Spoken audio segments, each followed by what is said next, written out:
Hi everyone. I hope you're doing okay. This presentation will include a wide variety of examples of relief printmaking, as well as artists with a focus on social justice and narrative. So I've set this up chronologically, so we're going to start at the beginning. Here we have a print by Hokusai. You all have probably seen this before. This is titled The Great Wave, and this is one of the most well-known examples of woodcut in art history. So Hokusai was an incredibly prolific artist and was a master of Japanese woodcut printmaking. Japanese woodcut printmaking is an ancient tradition that paved the way for graphic arts as we know them. This is a process that involves cutting or etching into a surface until all that remains is a raised drawing to be inked and printed. So you'll notice with these figures, which are created from beautiful line drawings, that you might assume were created using a calligraphy pen or a very small paintbrush or a marker. But in fact, Hokusai carved away everything except the lines on his block. So he then had a raised drawing that he could create endless prints with. And notice the complexity of these woodcuts. These must have had about 20 or 30 different blocks or different layers of color or shape or value. And notice how he's creating gradients in his color. This is something that I'll show you in one of our demonstrations, how to create a rainbow roll of color to create a gradation of tone. So in these prints, the very last block would be the block including the line work. So the tiniest detail that you see on top would actually be the very last thing to go on. And this is kind of a trick to always think about when you're making work, is thinking about the biggest, most general things first, and then slowly honing in on detail. This will make sure that you have a beautifully balanced composition and that you're achieving an image that's exciting to look at even from very far away, but will continue to draw you in as you get closer to find all of these beautiful details. Next, I want to show you some work from Kathy Kollwitz. She was a German expressionist figurative printmaker whose work has a heavy focus on the lives of working class people. So I believe this here is an etching, and she's really well known for her high contrast, emotional, but beautifully rendered realism in her figures. And here's a woodcut by Kathy Kollwitz. And woodcut is a process very similar to linoleum cut, but I recommend always doing linoleum cut before you move on to woodcut, as you have to deal with the grain of the wood and it's just the toughness of the surface. And this print here is about World War I, specifically the moment in which Germany decided they were joining it. And Kathy Kollwitz lost her son in World War I. So a lot of her work was made as a form of grieving or as a way of processing loss, which you'll notice in her dynamic, emotional figures that lead your way through this composition. You can also see down here, she has an incredibly expressive way of carving her wood. So while she has a great attention to detail in capturing the light on these dynamic figures, she's also not afraid to just carve for the sake of creating a cathartic expression on her block. So you guys are more than welcome to work in both ways, work both representationally and in the form of pure expression. Next, I want to show you an image by Posada. So Posada was a master printmaker in Mexico who is famous for his works that combine aesthetics of Dia de los Muertos with social issues. And I believe this here is either an etching or a woodcut. Look, because of the thinness of the lines, makes me think it's an etching. But Jose Guadalupe Posada really kind of paved the way for Mexican printmakers during this time of revolution in Mexico. So one of Posada's students, named Leopoldo Mendez, created this incredible portrait of Posada in his workshop. So here he's illustrating Posada looking out the window, bearing witness to violence at the hands of the fascist government at the time, and translating it into his work. So Leopoldo Mendez's work is just incredible, and you can tell he's a master himself and he learned from a master. And notice just how he's capturing the complexity of this scene, which almost feels photographic, while at the same time He's using his mark making and the directionality of his mark making and his carving to create incredibly expressive and beautiful space, depth, and separation between foreground and background. So Leopoldo Mendez took what he learned and created complex depictions of the Mexican Revolution and the rise of fascism in the 1930s. So this work was created for a film and did a lot of collaborations with filmmakers. But notice how this section here, this large section of black, is really important in balancing out the rest of the composition. Or if every shape was this small, you would kind of get lost in the image. But just changing up the size of his tool here and the size of the shapes that he's leaving black, he's creating an incredible sense of depth, and you can really feel like you're right next to this figure while also being in the midst of a much larger crowd. So he's really capturing the vastness of this march or this protest. And here's a few more by Leopoldo Mendez. And so this one on the left, but notice how he's channeling how he's feeling about the revolution through his own experience. And he's also using symbolic metaphor. So a lot of these aspects are from the Mexican flag. And he's kind of rendering his own idea of what's happening in his country at the time, and also including this surreal self-portrait in which he's sitting on top of this giant book and documenting what he sees. And this one on the right, notice the general differences in contrast.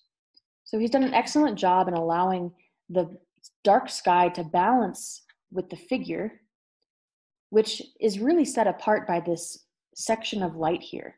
So he's carved away a large section of his block to create this section of glowing light around the figure that's almost leading the figure through the space. Next, I want to show you some work by Elizabeth Catlett. She was an African-American and Mexican artist and teacher working out of DC. In 1946, she received a fellowship to join the People's Graphic Workshop, which was actually the workshop created by Leopoldo Mendez in Mexico City. So she went there and worked for about 20 years and created an incredibly prolific body of work. Notice how she's signed her prints at the bottom here and added the number out of the edition right here, which is something I'll show you in the demonstration, as well as the titles of her work. So she saw the role of her artwork to be an agent of social change, rather than for purely aesthetic purposes. So notice how the directionality of her marks, which follow the contours of her face, while also creating these beautiful diagonals, are kind of a counterpoint to the gaze, which is leading up directionally this way. And just the way that she shifts the direction of her marks as she shifts planes. So the neck is coming in this way. So she shifts the way that she's carving it so that she can capture a different section of space based on how she's moving her carving tool. And she is just an incredible master. I recommend looking further into her work because she is a true master of woodcut.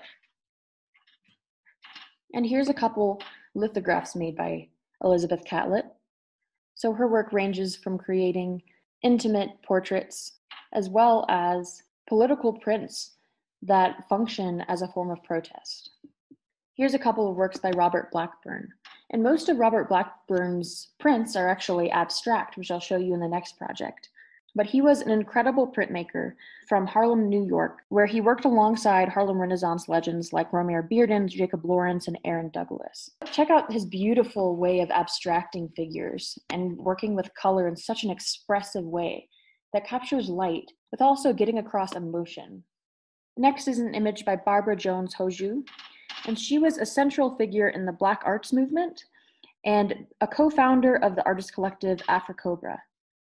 And what I love about this print is that she's combining figurative elements or representational elements with graphic typography, which actually leads your eye back into space through the use of geometry and these bold, bold colors that create incredibly gorgeous sense of color overall. And you guys are more than welcome to incorporate text into your works. One thing to think about is that with the printmaking process, you will need to carve it on backwards. So I recommend using a tracing paper or translating it backwards onto your block so you can then print it facing the right way. But this is just an incredible, masterful work of art. I love how the color shifts with these shapes of abstraction. So it's almost like there's different beams of light created by these important words that are surrounding these figures. Next, I want to show you some work by Emory Douglas. He was the primary designer for the Black Panther Party, which was a movement in response to police brutality. I thought that was particularly relevant right now. So to me, the graphics are really reminiscent of Russian propaganda posters, which really draw your eye in, and his use of colors is fantastic, and making the viewer pay attention, but keeping them there through his use of beautiful lyrical line that weaves its way through these compositions. So he really saw art as a form of activism and protest. So before the internet, printmaking was a primary mode of spreading ideas. So while a painting might not be the most accessible form for spreading ideas if it's existing within the realm of a gallery or a museum, printmaking is an incredibly democratic medium because through printmaking, you're able to make endless copies of your image and spread thoughts, ideas, and aesthetics with anyone.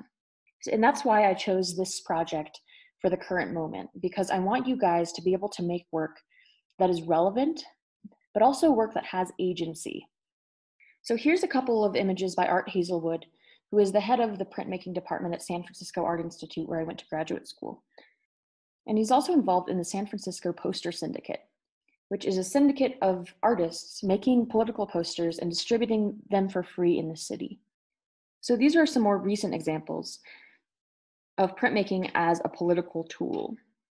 So he works primarily with woodcut and screen print.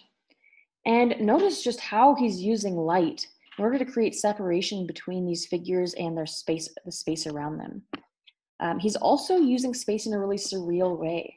So you guys are more than welcome to take those images from your sketchbook assignment and recontextualize them into some sort of surreal print. You do not have to make these simple. You also don't need to worry about making them too complex. Sometimes simplicity is a better way of getting across your idea. Here's a couple more by Art Hazelwood.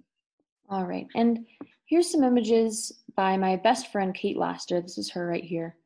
And she's an Alaskan artist who creates work about people. So she'll do a lot of sketches just of strangers on the bus or people that she sees, and then she'll translate them into monumental woodcuts. So here she's working on a woodcut installation that takes up an entire room. So she really thinks about the woodcuts themselves as sculptures or as works of art in themselves, while also creating prints from them. But she finds that the process of carving itself is an art form in itself, and that the block can also be a work of art. So you guys, as you create your linoleum blocks, you're more than welcome to think of those as a final product as well. It's a very generative process. So you can make this one, what's called a matrix or a block or a plate, and then use that to create endless amounts of prints after that. But notice how high contrast is incredibly important. And also just sort of, if there's a section that needs to be dark behind something else that also needs to be dark, she'll just create a contour line in white or of carving away that contour line in order to create a separation between the two. So as you're carving, you might run into certain sections where you're thinking that you're not sure how to create separation. And I recommend sometimes adding a very thin line in order to create that separation.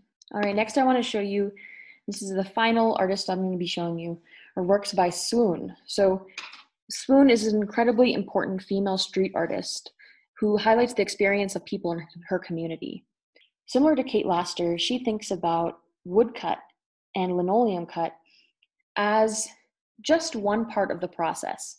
So she'll then make prints, wheat paste them onto walls, and then paint around them or create sort of a collection of prints as an installation. These are incredibly large scale. But notice the complexity of her line work. So she's carved away every bit except the black lines you see here, and printed them in multiple colors and multiple layers. And then she's collaging them together along with the help of paint and multiple different techniques. But through this project, I want you guys to think about narrative. So think about either personal narrative or highlighting the stories of others. I want you to think about how you could potentially use print as a mode of activism. If you're not interested in activism, think about how you can use it in a personal way. So how can you use this as a way of reflecting on personal stories, personal places, and imagery that is meaningful to you? So I hope that you enjoy this project. Please don't hesitate to reach out if you have any questions at all. And please look further into these artists if you feel like you need some more context. Because this was a very quick presentation, but there is so much to learn about each one of these artists. So thank you so much for your time. And I hope you guys are staying safe. I hope whatever you're dealing with right now, this project can be a way of sort of meditating on it in a way that's helpful for you. So for some of you, you might just need to heal right now. You might just need to make work about something that makes you feel good. And that is totally valid. Maybe you feel like you need to make a statement. This is a great opportunity to do that. But while this project has the word identity involved, I never want you to feel pressured to make work about your identity if you don't want to. So please look at this project as an open-ended opportunity and try to think about how your voice as an artist could be translated into a format of printmaking and what sort of ideas you might want to get across. These are all things that are completely up to you, and I hope this was inspiring for you. So I hope you guys stay safe and have a great day. Bye-bye.